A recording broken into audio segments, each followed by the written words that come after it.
నీకు దేవుడు వాక్యాన్ని ఇచ్చాడు. ఈ వాక్యం అనే ఖడ్గముతో నువ్వు శత్రువును తరమొచ్చు, శత్రువును జయించచ్చు. హల్లెలూయా. అందుకనే దేవుని యొక్క దాసులుగా నేను ఎప్పుడు చెప్తూ ఉంటాను, వాక్యమును నిర్లక్ష్య పెట్టద్దయ్యా. ప్రతిరోజు వాక్యం ధ్యానించేవారుగా, ప్రతిరోజు చదివేవారుగా, ప్రతిరోజు 2 నుంచి 3 అధ్యాయాలు చదవండి. మీ బ్రతుకుల్లో గొప్ప కార్యాలు మీరు చూస్తారు. నీ బాధల్లో నెమ్మది ఇచ్చేది దేవుని వాక్యము, నీ రోగంలో స్వస్థత ఇచ్చేది దేవుని వాక్యము, శత్రువులపై విజయం ఇచ్చేది దేవుని వాక్యము. వాక్యం ఏం చెప్తుందో తెలుసా? ప్రకటన గ్రంథం 1వ అధ్యాయం 3వ వచనంలో, ఎవరైతే ఆయన వాక్యము విని దానిని ధ్యానిస్తారో వారందరూ కూడా ధన్యులు అని దేవుని యొక్క వాక్యం సెలవిస్తూ ఉంది. ప్రకటన గ్రంథం 1వ అధ్యాయము 3వ వచనం, సమయము సమీపించినది గనుక ఈ ప్రవచన వాక్యములు చదువువాడును వాటిని విని ఇందులో వ్రాయబడిన సంగతులను గైకొనువారును ఎవరంట?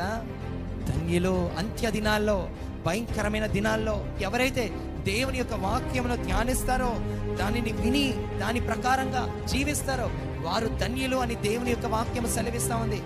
బాగా ధనవంతులు ధన్యులు అనట్లేదు వాక్యం, జ్ఞానవంతులు ధన్యులు అనట్లేదు వాక్యం, మంచి సంపద కలిగిన వారు, ఆస్తిపాస్తులు కలిగిన వారు ధన్యులు అనట్లేదు దేవుని యొక్క వాక్యము.